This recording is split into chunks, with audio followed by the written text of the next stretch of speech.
Hola chiques, soy Adnalay Pardo y hoy os voy a demostrar por qué la diversidad en el aula es chévere. Hoy vamos a trabajar con el trastorno del espectro autista. Veremos sus características y algunos elementos más y al final unos tips para trabajar en el aula. El trastorno del espectro autista, o TEA, es un trastorno generalizado del desarrollo que se caracteriza porque afecta a varias áreas del desarrollo de los niños y niñas con TEA. Uno serían las habilidades de interacción social, otra las habilidades de comunicación, además afecta a las actividades de los comportamientos, los intereses y algunas actividades que son estereotipadas. Todas las personas con autismo o con trastorno generalizado del desarrollo presentan alteraciones que son denominadas como la tríada de Wien. La tríada de Wien se caracteriza por tener déficit en la interacción social, en la comunicación no oral también, y tienen un patrón restringido de intereses y de comportamientos. Sobre la prevalencia, cada vez se detectan más casos de niños nacidos con trastorno del espectro autista. De 100, uno nace con TEA. Y de esos niños y niñas que nacen con autismo, hay una relación de 4:1, es decir, de cada 4, una es una niña y los otros 3 son niños.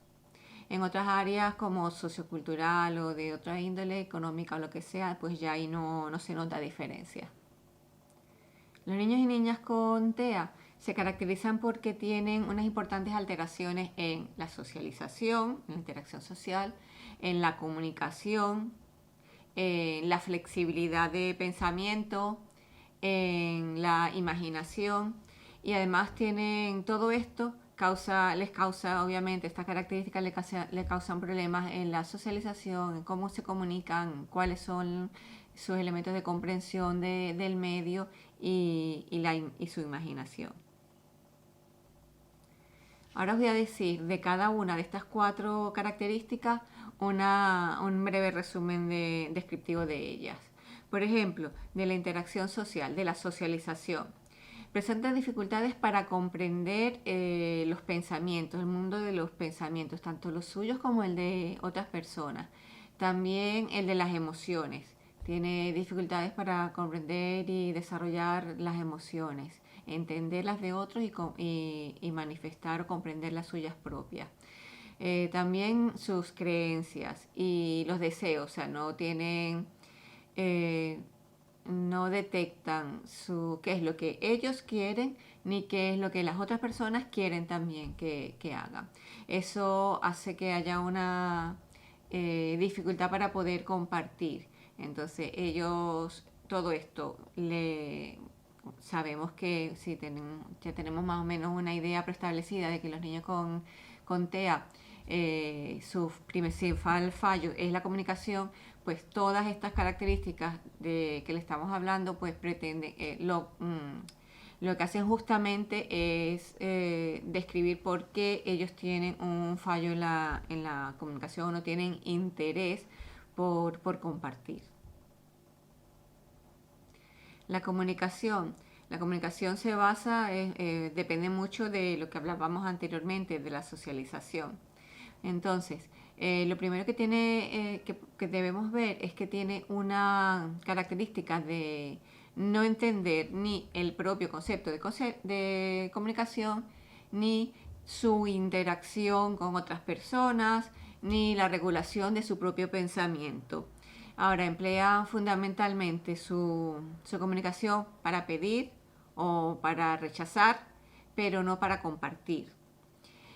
Muchos no tienen lenguaje oral, por lo que luego ya veremos cómo podemos atender esto como maestras y maestros con un niño de TEA en el aula. Y quienes tienen lenguaje oral pues hacen un uso repetitivo del lenguaje o estereotipado o inclusive trabajan o se comunican solo a través de los temas que le interesan. Son repetitivos y además hablando siempre de sus intereses.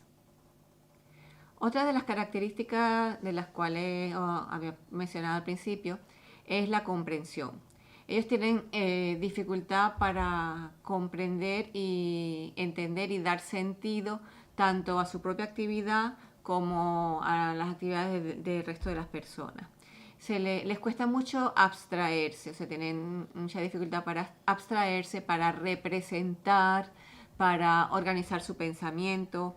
Y ya veremos qué es lo que tenemos que hacer nosotros para ayudarle a desarrollar a desarrollarnos, a suplir estas características que este niño o niña con TEA tienen. Además tienen una característica que es la de la dificultad de estructurar su propia conducta, de controlar su propia conducta y entender la conducta de los demás. Esta es otra de las características que tenemos que trabajar en la atención educativa. La última de estas 4 características que os había comentado es la imaginación.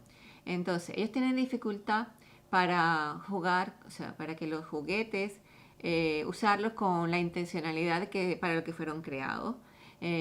Por ejemplo, sobre todo los juguetes simbólicos. Yo tengo un carrito y una muñeca o una pelota y en vez de usarlo para el uso adecuado para ese juguete, pues yo lo uso para sentirlo, para tocarlo, para hacer otras cosas que no son para jugar para lo que ese juguete fue elaborado. Y no solamente a nivel de juguetes, sino los juegos en sí. Pues los juegos simbólicos son, mientras más abstractos, menos los comprenden, por lo menos es muy complicado trabajar el juego simbólico, la representación de roles, aquellos juegos donde intervenga mucho la imaginación. Entonces todo ese tipo de juegos se le dificultan, por ejemplo, jugar a la maestra, jugar a lo que implique un juego de rol. En el aspecto cognitivo presentan dificultades para comunicarse, como ya hemos visto, y para entender la forma en que se establecen las comunicaciones o las interacciones sociales. Muchos carecen también de habilidades verbales, por lo tanto se les dificulta mucho más el poder tener esas interacciones sociales y desarrollar una comunicación adecuada, una conversación. Les resulta especialmente difícil el entender las normas sociales. Las normas sociales tendríamos que trabajarlas directamente con ellos, porque además las normas sociales son normas aprendidas, observando el contexto, observándola, imitando. Y para ellos es muy complicado comprender esas normas, por ejemplo, cómo comportarse, cómo saludar, esperar turnos, hacer preguntas, este tipo de normas. Tampoco entienden el lenguaje con doble sentido, las bromas, la metáfora, muchas de las expresiones emocionales de cariño, de amor y posiblemente le causen, si no están trabajadas, pues cierto rechazo.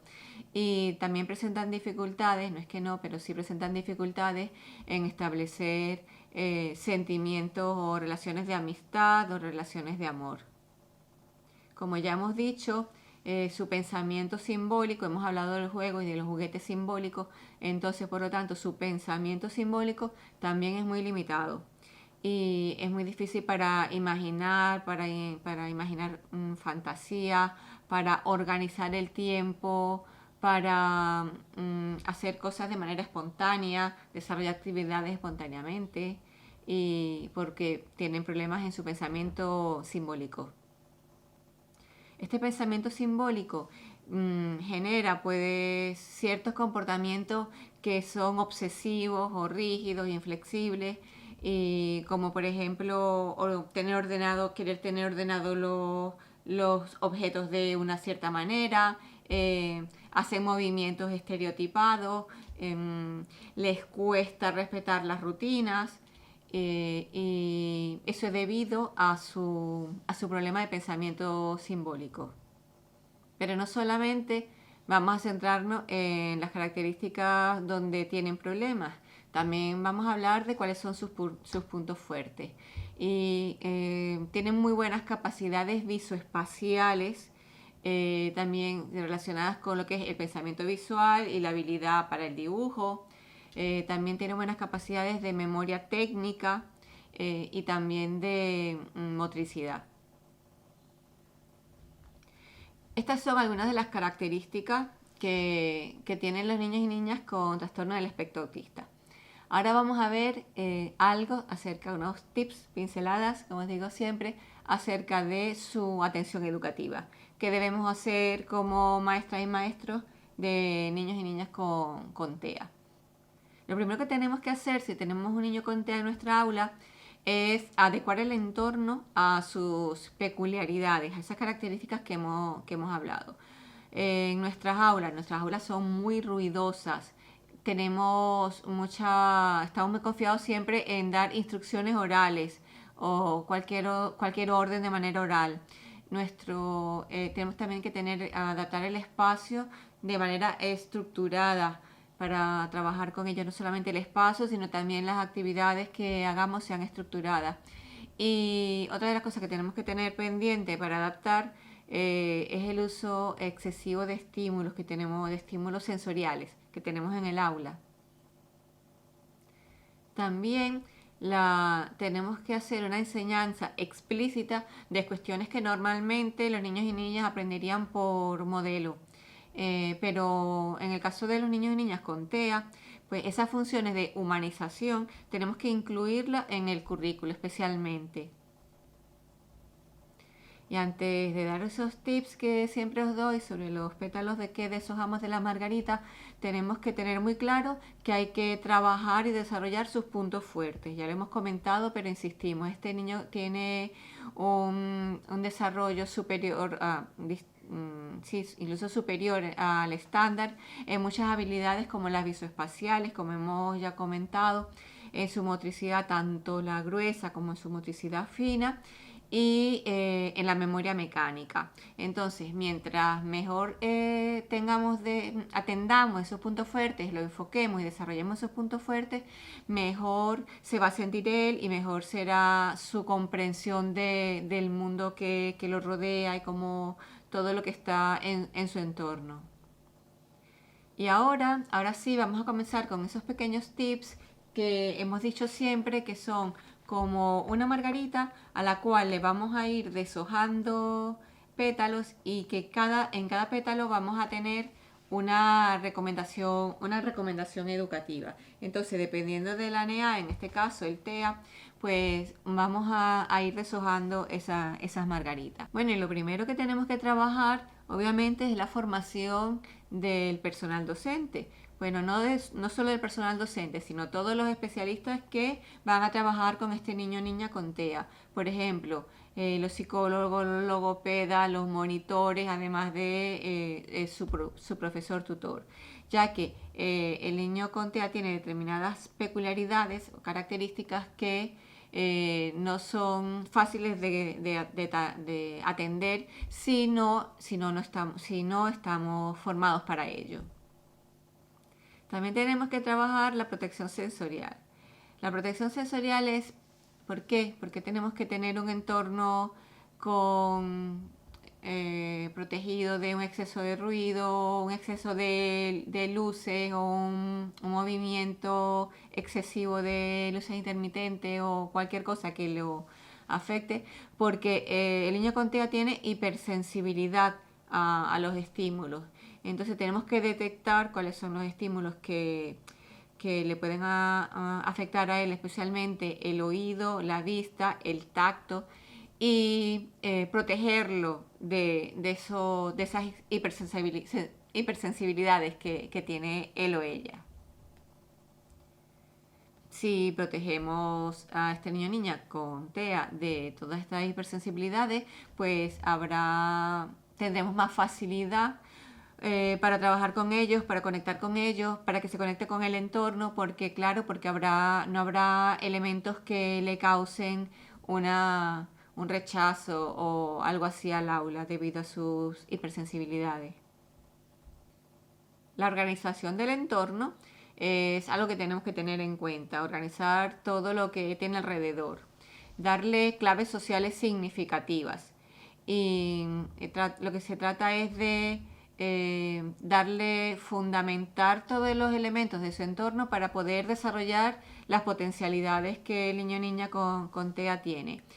Que en principio lo que tenemos que hacer es hacer el mundo fácil, hacer que su mundo sea predecible, que sea sencillo y que se pueda desarrollar tanto esta estructuración tendríamos que hacerla tanto en el ámbito temporal como en el ámbito también social.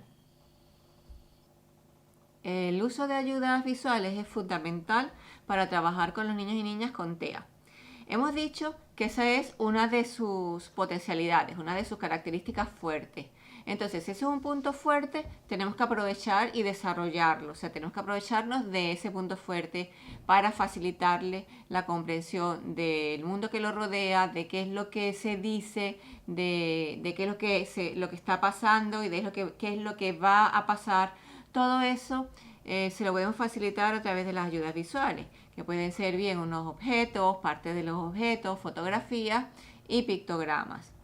Fijaros que normalmente relacionamos autismo, pictogramas, pero no se comienza desde los pictogramas. Tenemos que comenzar desde lo más básico hasta lo más abstracto. Por lo tanto, tenemos que empezar con los objetos reales, con partes de esos objetos reales, con fotografías de los objetos, dibujos, y luego pasamos a los pictogramas. O sea, no es que tenemos un niño autista y directo lo arrancamos con los pictogramas. Tenemos que ver cuál es su nivel de maduración en el ámbito simbólico y en función de eso, pues empezar a ir evolucionando. Y recordar las normas de clase, las actividades, las tareas, toda esta estructuración. Para todo esto necesitamos las ayudas visuales. También hemos hablado que uno de sus fundamentales problemas es la comunicación. Entonces, tiene muchos problemas en la comunicación expresiva y por lo tanto eso evita o hace que se haga más difícil lo que sería la interacción social. Por lo tanto, al no haber una fluidez en la comunicación, en la interacción social, pues pueden producirse conductas inapropiadas en el niño o niña con TEA. Entonces, es fundamental que trabajemos en la atención educativa las habilidades básicas de la comunicación y usar diariamente las que ya tiene aprendidas. Hemos trabajado las habilidades de comunicación y ahora ya tiene ya aprendidas una, pues vamos a afianzarlas y normalmente, diariamente, vamos a utilizar esas herramientas, esas habilidades que ya él tiene ganado. Otro elemento que es fundamental en la comunicación es que recordar que no solamente la comunicación es oral, por lo tanto podemos apoyarnos en un sistema alternativo de comunicación, bien sea en base a pictogramas o también inclusive se puede utilizar la lengua de signos. Las maestras y maestros también tenemos que trabajar el entrenamiento de las emociones, no solamente con los niños y niñas con TEA. En estos momentos todos los niños y niñas necesitan este entrenamiento en las emociones, pero sin embargo, en los niños y niñas con trastorno de espectro autista es fundamental que lo trabajemos incluido dentro de nuestra planificación, para que ellos puedan comprender determinadas situaciones o qué es lo que les pasa o ciertos deseos, las creencias, todos esos elementos vinculados con las emociones, tanto las suyas propias como las emociones de los demás, que pueda comprender cómo se siente alguien o cómo se pueda comprender y expresar cómo se siente él mismo. ¿Por qué? Porque esta comprensión de las emociones le va a facilitar su incorporación al mundo social. Recordad que cuando hablamos de las características decíamos que uno de los problemas que tenía era comprender lo que sería comprender el juego simbólico. Por lo tanto, nosotros como maestro y maestros tenemos que trabajar, pero concienzudamente, lo que sería el juego. El juego es algo fundamental para el desarrollo infantil y también para la socialización del niño a través del juego. Entonces, un niño con trastorno del espectro autista que tenga problemas para la comprensión del juego, para identificar normas de juego y para desarrollar juegos simbólicos, pues no va a conseguir una interacción social con los otros compañeros. Por lo tanto, tiene que tener entrenado, o sea, tenemos nosotros como maestros y maestras que entrenar las habilidades para un juego interactivo, un juego en grupo, también juegos de roles, juegos de simbólicos, y partiríamos de trabajar primero nosotros con el niño, con la niña, de manera que progresivamente lo vamos a llevar de un juego individual con adultos a un juego en grupo con otros niños y niñas. Bien, ya os he dado unas pinceladas, unos tips, unas recomendaciones en pétalos para trabajar directamente con el niño o niña con TEA. Os he hecho un resumen general de todos estos elementos que tenemos que tener en cuenta, basados en sus características, sus necesidades y luego su atención educativa. Ahora lo que nos queda es deciros cómo conseguir todos estos elementos, y para ello os voy a dejar otro vídeo explicándoles el método Teach, que es el método que se utiliza en muchísimos países actualmente para desarrollar todos estos elementos que os he comentado y trabajar con los niños y niñas con trastorno del espectro autista. Bien, muchísimas gracias. Vamos a pasar ya a los comentarios. Ya sabéis, podéis dejarme aquí abajo cualquier observación, cualquier pregunta o lo que sea que queráis hablar conmigo. Entonces ya sabéis, aquí en comentarios, ¿vale? Bueno, muchas gracias. Chao, hasta el próximo vídeo.